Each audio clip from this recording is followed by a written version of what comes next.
14 il bundan qabaq qaynanam ilk dəfə xaş bişirəndə gördüm ki, ətini tikə-tikə eləyibdi. Yəni sümüyündən ayırıbdı və heyrətlə baxdım, dedim ki, oy xala, mən heç vaxt bu xaşı yemərəm. Dedi, bir qaşıq dadına bax. O bax, bu bax. 14 ildir ki, eyni qaydada hazırlayıram. Əvvəlcə suda saxlayıram ayaqları.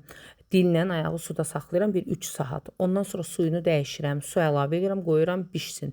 Bir buxum qaynayandan sonra tərtəmiz yuyuram. Ayağın üzərində xırda-xırda tüklər olur. Çox məkanlarda bunu biz görürük. Görməyənlər rahat yeyirlər. Halal olsun onlara. Bunu qəşəng təmizləyirik, tərtəmiz yuyuruq. Dili də tərtəmiz təmizləyirik, üzərinə su alırıq.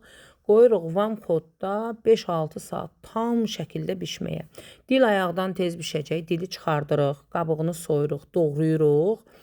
Qazana əlavə eləyirik ki, ayaq da tam bişsin. Ayaq da tam bişəndən sonra sümüyündən ətini ayırıram, tərtəmiz. Bütün ətini ayırdıqdan sonra qoyuram tam bişməyə. Tam bişməyini hardan biləcəksiniz xaşın? Gördünüz ki, üzəri belə plyonka kimi bağlanıbdır xaşın. Bilin ki, artıq tam hazırdır. Bu arada qeyd edeyim ki, ayağı suda saxlayanda, bu tam bişmiş halda. Ayağı suda saxlayanda iyi gəlmir. Vəssalam, süfrəyə verəndə də suxarısı ilə, narı ilə nuş edirsiniz.